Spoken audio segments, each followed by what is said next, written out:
تسخروا منه قال إن تسخروا منا فإنا نسخر منكم كما تسخرون۔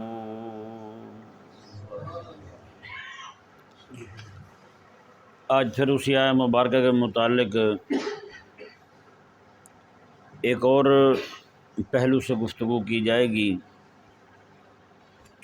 حضرت سیدنا نوح علیہ نبینا و علیہ الصلاۃ والسلام جب آپ تبلیغ فرما رہے تھے تب بھی قوم ناراض تھی، جب آپ کشتی بنانے لگے تب بھی ناراض ہیں، تبلیغ فرما رہے ہیں تب بھی اعتراض کر رہے ہیں، کشتی بنا رہے ہیں تب بھی اعتراض کر رہے ہیں۔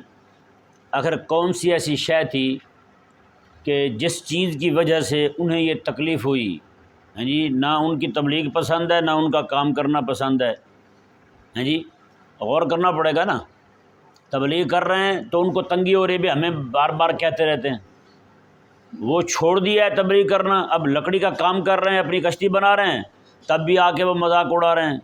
آخر کیا وجہ ہے؟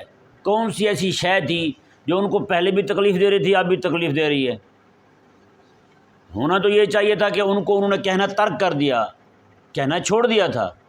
جب اللہ تعالیٰ کی طرف سے حکم آ گیا کہ اب ان کے عذاب کا فیصلہ ہو گیا ہے تو قوم آرام کر جاتی۔ نوح علیہ السلام نے جب تبلیغ چھوڑ دی تو وہ بھی خاموش ہو جاتے، لیکن خاموش نہیں ہوئے، خاموش نہیں ہوئے۔ آخر کون سی ایسی شے ہے جو تبلیغ کرنے پر بھی ان کو ناراض کر رہی ہے اور تبلیغ کے ترک پر بھی ان کو ناراض کر رہی ہے؟ اس سبب پر ہم نے غور کرنا ہے۔ آخر وہ سبب کیا ہے جو ان کو تکلیف دے رہا ہے؟ وہ سبب، چونکہ انہوں نے تبلیغ کرنا ترک کر دی تھی، خود تو عقیدہ ان کا وہی تھا نا، ان کو کہنا چھوڑا تھا، خود تو عقیدہ وہی تھا، خود تو نظریہ وہی تھا ان کا۔ ان کو کہہ رہے تھے خدا ایک ہے، کیا کہہ رہے تھے؟ خدا ایک ہے، وہ نہیں مان رہے تھے۔ اب ان کو کہنا چھوڑ دیا لیکن خود تو مان رہے ہیں، سمجھ آیا نا؟ خود تو مان رہے ہیں۔ یہ نہیں کہ ان کو صرف تبلیغ سے نفرت تھی، ان کو نوح علیہ السلام کے اس عقیدہ رکھنے سے بھی نفرت تھی۔ یعنی اپنا کام کرے کوئی بندہ، دین میں تسلب ہو، وہ غیرت مند بندہ ہو، دینی معاملات میں اہمیت رکھنے والا بندہ ہو، ان کو وہ بھی برداشت کو نہیں۔ اب نوح علیہ السلام کی زندگی کو سامنے رکھیں اور آج اپنے آپ کو سامنے رکھیں، خاص طور پر وہ دینی غیرت اور اہمیت رکھنے والا طبقہ جو ہے وہ غلبہ دین کے لیے جد و جہد کر رہا ہو، بے دینوں کو وہ بھی برداشت نہیں، وہ جد و جہد ترک کر دے، اپنے کام میں لگ جائے۔ جب تک اس کا یہ عقیدہ اور نظریہ اس کے اندر موجود ہے، دین کے اندر تسلط موجود ہے، پھر بھی ان کو برداشت نہیں ہے، پھر بھی ان کو برداشت نہیں ہے۔ یہ پکی بات ہے۔ مثال کے طور پر ایک بندہ ہے، وہ شراب کے خلاف بولتا رہتا ہے، کوئی وقت ایسا ہے اللہ نہ کرے وہ شراب کے خلاف بولنا چھوڑ دے، لیکن جب کہیں کہ مجمع ہو سارے شراب پی رہے ہوں وہ نہ پیے تو ان کو اس سے بھی تکلیف ہوگی۔ یار ہم پی رہے ہیں یہ نہیں پی رہا، تکلیف ہوتی نہیں ہوتی ان کو؟ بولو نا بھائی، تکلیف ہوتی ہے ان کو۔ ان کو صرف یہی برداشت نہیں ہے کہ ہمیں شراب پر ٹوکتا ہے شراب پینے پر، ان کو یہ بھی برداشت نہیں ہے کہ یار ہم پی رہے ہیں یہ نہیں پی رہا۔ جس گناہ میں وہ مبتلا ہیں اس گناہ میں جب تک آپ کو مبتلا نہیں کر لیں گے ان کو سکون نہیں آئے گا۔ تو پھر ہمارے بعض طبقے کا یہ سوچ اور فکر لے کر کے کاروبار شروع کر دینا، اور بھائی جی مولوی جو ہے نا اگر کاروبار نہیں کریں گے تو یہ تو بہت پیچھے رہ جائیں گے، ان سے لوگ نفرت کریں گے۔ اور بھائی جب تک آپ کے اندر دین ہے نا، آپ کہیں پر بھی کھڑے ہوں ان کو برداشت کوئی نہیں، ان کو برداشت کوئی نہیں۔ اب دیکھیں قرآن کریم کی آیت مبارکہ دیکھیں، خلاق کائنات نے ارشاد فرمایا، اللہ تبارک و تعالی نے قرآن کریم میں ارشاد میں وَلَن تَرْضَىٰ عَنْكَ الْيَهُودُ وَلَا النَّصَارَىٰ حَتَّىٰ تَتَّبِعَ مِلَّتَهُمْ، فرمایا کہ یہودی اور نصرانی تم سے تب تک راضی نہیں ہو سکتے جب تک تم اپنا دین چھوڑ کے ان کا دین نہ اپنا لو۔ ایک ہی صورت ہے ان کے راضی ہونے کی، بھائی جی بس۔ آپ شراب پر روکتے ہیں، آپ برداشت نہیں ہیں، آپ شراب پر روکنا بند کر دیں، آپ شراب نہ پئیں، یہ بھی ان کو برداشت کو نہیں۔ ہاں وہ راضی کب ہوں گے جب آپ شراب پر روکنا بھی بند کر دیں اور شراب پینے کا جو معاملہ آپ رکے ہوئے ہیں وہ بھی ترک کر دیں، شراب پینا ہی شروع کر دیں، پھر کہیں گے ہاں اب یہ ہمارے ساتھ کیا، پھر راضی ہوں گے۔ اسی طرح یہودی اور نصرانی جو ہیں، ہمارے بہت سارے لوگوں نے کیا کیا ہے، لبرل طبقے کو دیکھ لیں، مذہبیوں میں جو لبرل ہیں ان کو دیکھ لیں، انہوں نے یہودیوں اور نصرانیوں کو راضی کرتے کرتے دین چھوڑتے اب یہ حال کر دیا کہ اب ان کے صرف نام مسلمانوں والے رہ گئے ہیں، ان کے کپڑے بھی انہی والے، ان کے ڈیزائن بھی انہی والے، ان کے فیشن بھی انہی والے، ان کے نظریات بھی انہی والے، صرف نام ان کے ہیں، راضی وہ پھر بھی نہیں ہیں، وہ کہتے ہیں جب تک ان کے نام جو ہے نا وہ فلپ شلپ نہیں ہو جاتے تب تک ہم راضی کو نہیں ان سے۔ آخر کیا وجہ یار، میں ہی احساس کمتری کا شکار ہوتے اپنا دین، اپنے پورے دین سے ہاتھ دھو بیٹھا ہوں، لیکن وہ راضی تو پھر بھی نہیں ہوا۔ یہودی اور نصرانی کہاں راضی ہوا ہے ہم سے؟ ہر آئے دن نئی سے نئی پابندیاں نہیں لگا رہے ہمارے حکمرانوں کے ذریعے سے؟ پاکستان میں کتنی پابندیاں لگوا رہے ہیں دین متین پر، لیکن ہمارا طبقہ جو ہے نا یہ سمجھنے کو تیار کو نہیں کہ آخر کیا وجہ ہے، کیا سبب ہے کہ ہم لوگ ہی پیچھے جائے جا رہے ہیں، اپنے دین سے ہاتھ دھو رہے ہیں۔ یہ جہاد دہشت گردی ہے، یہ کس کی بولی ہے؟ کافر کی ہے نا۔ کس کی بولی ہے؟ کافر کی بولی ہے۔ جو مسلمانوں میں جہاد کو دہشت گردی کہے وہ تو بندہ ہی کافر ہے یا نہیں؟ لیکن اب جہاد دہشت گردی ہے، یہ نعرہ وہاں سے لگنا شروع ہوا تھا، لگتے لگتے کہاں پہنچا ہے؟ میرے نبی علیہ السلام کا تلوار اٹھانا جو ہے یہ دہشت گردی ہے۔ جی اتنے سارے لوگ جو ہے نا وہ مسلمان ہو گئے اسی تلوار سے، جی کچھ 200-300 بندے قتل ہوتے ہیں سارے آقا علیہ السلام کے ظاہری زمانہ مبارکہ میں، جی اور ان لوگوں نے کیا کیا ہے؟ اکیلے امریکہ بدماش نے کتنے سارے لاکھوں لاکھ لوگوں کو قتل کر دیا ہے، 10-10 لاکھ بندے ایک ملک میں قتل کیے، انہوں نے شہید کیے ہمارے مسلمان، وہ پھر بھی امن والے کھڑے ہوئے۔ نہیں سمجھ آ رہا مسئلہ؟ یہ حال ہے بھئی۔ تو ہمارے لوگوں نے آقا علیہ السلام کی سنت کو دہشت گردی کرنا شروع کر دیا۔ اب بتائیں جنہوں نے دہشت گردی کہا ہے وہ تو ہیں کافر، آقا علیہ السلام کی سنت جہاد کو دہشت گردی کہا، وہ رہے کافر، اب یہ مسلمان کیسے رہ گئے بتائیں؟ یہ بھی انہی جیسے ہو گئے۔ اب صرف ان کے نام وہی کھڑے ہیں، عبد القادر ہے، عبد القیوم ہے، نذیر ہے، بشیر ہے، یہ نام ان کے وہی ہیں بس، باقی سارا کچھ وہی ہو گیا۔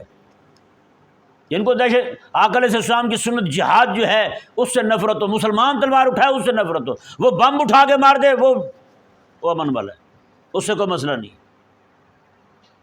تو بھائی یہ تب تک راضی نہیں ہو سکتے جب تک آپ جو ہے نا اپنے اندر سے بھی عقیدے کا تسلب جو ہے وہ ختم نہ کر لیں۔ آپ اپنے اندر سے عقیدے کا تسلب بھی ختم نہ کر لیں جب تک، تب تک یہ آپ سے راضی نہیں ہو سکتے۔ اب آئیں ایک اور مسئلے کی طرف ذرا توجہ کرتے ہیں۔ کل ایک ہمارے بہت ہی بزرگ دوست ہیں، بزرگ سے مراد بوڑھے نہیں ہیں نوجوان، لیکن ان کی سوچ جو ہے نا فکر وہ بڑی غیرت والی ہے۔ انہوں نے ایک بات کی طرف توجہ دلائی کہ جو غلب دین کے لیے کام کر رہے ہیں، کل جو مسئلہ بیان کیا تھا علماء کے لیے کاروبار کا، تو اس کے متعلق جو غلب دین کے لیے کام کر رہے ہیں وہ ہماری ذمہ داری بنتی ہے عامت الناس کی کہ ان کی ضروریات کو پورا کریں۔ بھی ایک بندے نے اپنے آپ کو وقف کیا ہوا ہے آقا علیہ السلام کے دین کے غلبے کے لیے، دین کے دفاع کے لیے، دین کے نفاذ کے لیے جد و جہد کر رہا ہے جتنی بھی اس سے ہو سکتی ہے، تو اس کو فارغ البال رکھنا یہ ہماری ذمہ داری ہے، عوام کی ذمہ داری ہے یا نہیں؟ اب میں اس معاملے میں ہمارا مسلمانوں کا طریقہ اور کافروں کا طریقہ، یعنی ان کا رویہ اور ہمارا رویہ اس معاملے میں کیا ہے وہ میں آپ کے سامنے رکھتا ہوں۔ آپ کے سامنے دودھ کا دودھ اور پانی کا پانی ہو جائے گا۔ بتائیں سلمان رشدی ہندوستان کا ہے خبیث؟ نام سلمان مسلمانوں والا ہے؟ بولو نہیں ذرا یار، مسلمانوں والا نا، یہودیوں میں تو یہ نام نہیں ہوتا، نصرانیوں میں نام نہیں ہوتا، سلمان نام مسلمانوں والا ہے، مسلمانوں کے گھر میں پیدا ہوا، آقا علیہ السلام کے خلاف اس نے کتاب لکھی، گستاخ ٹھہرا، تو کیا ہوا؟ لندن جو ہے وہ اس کو اور اس کی پوری فیملی کو یہاں سے لے گیا، وہیں لندن لے گیا، یورپ یہاں سے لے گیا اسے، وہاں کیا کہا؟ تیرا سارا خرچ ہمارے ذمہ ہے، تیرے قبیلے کا بھی، سب کا بھی، کیونکہ تو نے بہت بڑا کام کیا ہے، یہ وہ کام ہے جو ہم کھل کے نہیں کر سکتے، تو نے کھل کے کیا ہے۔ اب زندگی ساری کے لیے ہم تجھے سیکورٹی بھی دیں گے، تجھے گاڑی کار بنگلے بھی دیں گے، ہر شے دیں گے، تیری ساری ضروریات پوری کریں گے، تو ہمارے پاس رہا۔ یہاں رہتے تو اب تک مارا جا چکا ہوتا، لیکن اسے کون لے گیا؟ یورپ لے گیا یہاں سے۔ کس کو لے گیا؟ جس نے رسول اللہ علیہ السلام پہ حملہ کیا تھا، آقا علیہ السلام کی عزت و ناموس پہ حملہ کیا تھا، اسے لے گیا۔ اسے بنگلہ دیش کی وہ خبیثہ تسلیمہ نسرین کون ہے؟ گستاخ عورت ہے، وہ کہاں گئی؟ لندن گئی۔ کون لے گیا؟ انگریز لے گیا اسے۔ نصرانی چوڑے لے کے گئے ہیں اس کو کہ تو نے بہت بڑا کام کیا ہے، ایسے بندوں کی ہمیں تلاش ہوتی ہے ہر وقت، لے گئے اسے وہاں، سارا کچھ اسے دے رہے ہیں۔ اچھا پھر آپ کے ابھی باقی تو چلو یہ پرانے ہوگا قصے، ابھی نیا قصہ آسیہ ملعونہ یہاں سے گئی ہے۔ یہاں ہمارے لوگ جا رہے ہیں، کوٹوں کے باہر کھڑے ہوئے ہمارے مسلمان جو یہاں کے تھے، ان کے حق میں فیصلہ نہیں آ رہا۔ کس کے حق میں فیصلہ آ رہا ہے؟ اس گستاخ عورت کے حق میں فیصلہ آ رہا ہے، جس کو ان کی کوٹ اس کو یعنی کہ پھانسی اس کے لیے لازم قرار دے چکی ہے، وہ جناب سپریم کورٹ سے آزاد ہوتی ہے، پروٹوکول میں یہاں سے جاتی ہے، یہاں سے پھر جناب وہاں پہنچتی ہے، وہاں جا کر کے پریس کانفرنس کرتی ہے، وہاں جناب پھر اس کی پوری فیملی کو وہاں بلایا جاتا ہے، اس کا شوہر، اس کے بچے بیٹیاں سب کو وہاں بلایا جاتا ہے، وہاں جا کر کے وہ جناب مزے کی زندگی گزار رہے ہیں۔ بتائیں یہ کون کر رہا ہے؟ یہ کافر کر رہے ہیں، انگریز کر رہے ہیں کہ جناب انہوں نے اپنے نبی علیہ السلام کی مسلمانوں کے ملک میں رہ کر ان کے نبی علیہ السلام کی عزت و ناموس پہ حملہ کیا ہے، لہٰذا ان کو جناب داد دینی چاہیے، ان کی پوری زندگی خدمت کرنی چاہیے۔ انہوں نے کہا ہم زندگی ساری تمہاری نوکری کریں گے، آئے ہمارے پاس رہیں۔ اچھا پھر آگے دیکھیں، مستشرقین کون ہیں؟ یہ وہ یہودیوں اور نصرانیوں میں ایسا بہت بڑا طبقہ ہے ان کا، جن کو بہت بڑی بڑی عمارتیں بنا کے دی گئی ہیں، بہت بڑا ان کا مرکز قائم ہے، صرف کس لیے؟ اسلام میں شکوک و شبہات پھیلانے کے لیے۔ ہیں یہودی نصرانی، دین پڑھیں گے ہمارا، پڑھنے کے بعد قرآن سے جناب اپنے تئیں خبیث جو ہیں وہ غلطیاں نکالتے ہیں، قرآن کی آیات کو ٹکراتے ہیں آپس میں، قرآن میں یہ غلطی ہے، قرآن میں یہ غلطی ہے، قرآن میں یہ خامی ہے، قرآن میں یہ خامی ہے، احادیث مبارکہ کو پکڑ کے پھر میرے آقا علیہ السلام کی عزت و ناموس پہ حملے کریں گے، پھر آقا علیہ السلام کے تعدد نکاح پر جناب پھر حملے کریں گے، ایک ایک سنت آقا علیہ السلام کی پکڑ کے ان ذلیلوں نے اپنے تئیں داغدار کی ہے انہوں نے۔ بتائیں اچھا پھر وہ ذلیل جو لکھیں گے وہ کتابیں مفت میں چھاپ کے لاکھوں کی تعداد میں مسلمان ملکوں میں تقسیم کی جاتی ہیں، لاکھوں کی تعداد میں مسلمانوں کے ملکوں میں تقسیم کی جاتی ہیں۔ کون کر رہے ہیں؟ کافر کر رہے ہیں۔ انہوں نے کن کو پالا ہے؟ میرے حبیب علیہ السلام کے دشمنوں کو پالا ہے، میرے حبیب کریم علیہ السلام کے دین کے دشمنوں کو پالا ہے انہوں نے۔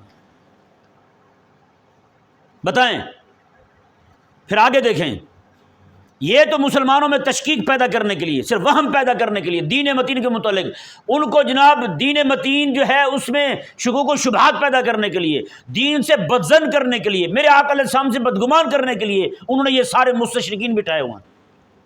پاکستان کے کالے میں بہت بڑے، وہ کہتے ہیں میں اردن گیا، اردن سے پھر ہم فلسطین گئے، تو کہتے ہیں فلسطین مسجد اقصیٰ کے پاس ہی ہمیں وہاں پر کچھ نوجوان ملے، مسلم حلیہ میں، اسلامی حلیہ میں، داڑیاں پوری ایک مشت بھر داڑیاں ان کی، اور جناب سر پہ امامیں۔ کہتے ہیں میں ملا ان کو، تو کہتے ہیں میرے ساتھ کچھ فقہی مسائل پر بات کرنے لگے، میں حیران رہ گیا، میں نے کہا جی آپ عالم ہیں؟ انہوں نے کہا عالم تو ہیں لیکن مسلمان نہیں ہیں، ہم یہودی ہیں۔ انہوں نے کہا جی وہ کیسے؟ آپ کو پھر یہ سارا علم؟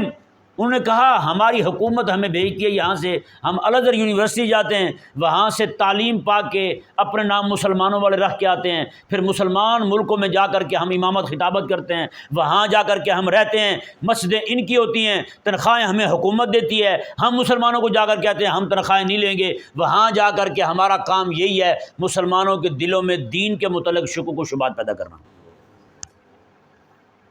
بتائیں اور دشمن کہاں سوچ رہا ہے اور میں کہاں کھڑا ہوں آج؟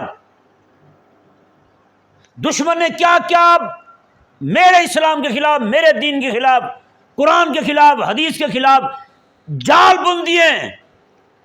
جو بھی بندہ پاؤں رکھتا ہے پھنس جاتا ہے، پاؤں اٹھاتا ہے تو اٹھا نہیں سکتا۔ جگہ جگہ پہ بدماشیاں۔ اچھا یہ تو ہو گیا خاص دین کے حوالے سے تشکیک پیدا کرنے کے لیے انہوں نے یہ کیا ہوا ہے۔ پھر جناب انہوں نے اپنی فوج رکھی ہوئی ہے مسلمانوں کو مارنے کے لیے، افغانستان کا حملہ، عراق کا حملہ، لبنان کا حملہ، یمن کا حملہ، یہ سارے آپ دیکھ لیں۔ فوجیوں کو بھی فارغ البال چھوڑا ہوا ہے انہوں نے مسلمانوں کو مارنے کے لیے۔ بتائیں پوری دنیا میں وہ دین میں تشکیک پیدا کرنے والوں کے معاملے میں، ان کے مقابلے میں ہم نے کتنے بندے کھڑے کیے ہیں، کتنے بندوں کی ہم نے مالی ان کے ساتھ تعاون کیا ہے، کتنے بندوں کو ہم نے فارغ البال رکھا ہے کہ جناب تم نے ان ذلیلوں کا مقابلہ کرنا ہے۔ اب ذرا بتائیں نا یار، ایک طرف سے اتنے حملے ہوں، ایک طرف سے اتنے بدماش بیٹھے ہوں، مستشرقین کا فتنہ، پھر جناب ہمارے اندر سے جو بدماش نکلتے ہیں ان کو لے جاتے ہیں، وہ ان کی پوری پوری زندگی کے خرچے دیتے ہیں وہ۔ اچھا تھوڑا سا مزید غور کریں ذرا، میں سارا کھولتا ہوں آپ کے سامنے۔ پاکستان کا میڈیا اسلام کے خلاف بولتا یا نہیں بولتا؟ پورے رمضان کے مہینے میں اللہ تعالیٰ مولوی پکڑ کے بٹھائیں گے، ان کو رفع دین پہ لڑا دیں گے، رفع دین پہ لڑا دیں گے، عورت بالکل جناب ننگے سر اور جناب اس کی جناب بالکل عریاں لباس میں بیٹھی ہوگی، اور جناب مسائل کون سے ڈسکس ہو رہے ہیں وہاں پہ؟ رفع دین کے، اونچی آمین کے، مولویوں کو لڑا رہے ہیں، مولوی کتے کی طرح لڑ رہے ہیں وہاں۔ بتائیں مولویوں کو لڑا رہے ہیں، اور یہ مقصد ان کا دین سے بدزن کرنا ہے لوگوں کو۔ لبرل طبقہ سب سے پہلے بولتا ہے دیکھو جی ان کے اخلاق کیا ہیں، کیسے بد اخلاق مولوی ہیں یہ۔ تو یہ یعنی دین دشمن جو ہے اس حد تک آ گیا ہے، میرے مولوی کو سمجھ نہیں آئی مولوی ہمارے کیا کر رہے ہیں بھی؟ تو جو جا کے وہاں لڑ رہا ہے کس بات پر؟ تیرے ملک میں کفر نافذ ہو گیا، کفر کی حکومت آ گئی، اور تو لڑ رہا ہے جناب رفع دین کرنے پر، اونچی آمین کہنے پر۔ یہ کیا طریقہ ہوا تیرا بھائی؟ سچی بات ہے، دشمن نے جہاں تک عیاری دکھائی ہے نا، اس سے کئی گنا زیادہ ہمارے مسلمانوں نے اپنا بھولا پن دکھایا ہے۔ بھولا پن کہوں یا ان کی منافقت کہوں، کیا کہوں ان کو یار؟ بتائیں۔ اوباما نے خود اقرار کیا تھا ہم پاکستانی میڈیا کو سالانہ $1 ملین دیتے ہیں ہم ان کو، تاکہ اسلام کے خلاف جتنا ہو سکے اور ہمارے حق میں راہ ہموار کرو۔ یہی وجہ کہ یہ بیٹھے ہوئے یہودیوں کی اور نصرانیوں کی ایک ایک چیز مسلمانوں کو بتا کے ڈراتے رہتے ہیں، اوے یہ ہو جائے گا وہ ہو جائے گا، ڈرا کے رکھتے ہیں ان کو مسلمانوں کو، کلمہ پڑھنے والوں۔ یعنی کہ انہوں نے صرف اس بات پر راضی نہیں ہوئے کہ میرے دین کے دشمن اپنے گھر میں پالے ہوں، نہیں راضی ہوئے اس بات پر۔ انہوں نے اب میرے دین کے دشمن میرے گھر میں پالے ہوئے ہیں، میرے ملک میں پالے ہوئے ہیں۔ اسلام پہ حملہ ہی کی زبان سے ہوتا ہے۔ یہاں پہ آپ اسلام کی بات کر لیں، سارے ٹی وی چینل ایک دم سے آ جائیں گے۔ ابھی جو پچھلے دنوں کرونا ہوا تھا جی، انہوں نے کہا تھا کہ مسجد میں نماز نہ ہو، قسم خدا کی کراچی کی مسجد میں نے دیکھا مسجد کا دروازہ بند ہے، سارے صحافی وہاں پہنچے ہوئے ہیں، نیچے سے اوپر سے کیمرے ڈال کے تصویریں بنا رہے ہیں، مووی بنا رہے ہیں، دیکھو جی اندر بندے نماز پڑھ رہے ہیں۔ میں نے کہا بتائیں میں کیا کہوں، اسرائیل کے یہودی ہیں یا امریکہ کے چوڑے یہاں آئے ہوئے ہیں؟ بتائیں۔ نام ان کے عبد الکریم عبد المجید ہوں گے، اور کام ان کے کیا ہیں؟ نماز پڑھنے پر بھی چھاپے مار رہے ہیں۔ بتائیں، نماز پڑھنے پر چھاپے مار رہے ہیں۔ تو یہ دین دشمن اس نے کہاں تیار کیے ہیں؟ وہاں تیار کیے ہیں۔ پیسہ ان کو وہاں سے بھیج رہا ہے، تم اپنے دین کے خلاف کھڑے ہو جاؤ، تمہارے پورے گھر کے خرچے میں دوں گا۔ اور پھر میرے ہی ملک میں، میرے ہی ملک میں گولی مجھ پہ ہی چلتی ہے۔ کیوں؟ جب آپ کا سیکورٹی گارڈ آپ پہ گولی چلا دے نا، آپ پہ برسٹ کھول دے، تو آپ یقین کر لیں اس کے پیٹ میں دشمن کا لقمہ آ گیا ہے۔ یہ پکی بات ہے، میں پکی بات کر رہا ہوں۔ اور یہ مانے نہ مانے ان کو وہاں سے فنڈ آتا ہے۔ باقاعدہ کئی بار اقرار کر چکے یہ لوگ کہ ہمیں جناب وہی پیسے دیتے ہیں ہمارے اداروں کو چلانے کے لیے، ہمارے نظام کو چلانے کے لیے۔ تو بھائی جو پیسے دے گا منوائے گا تو اپنی، یہ نہیں منوائے گا اپنی۔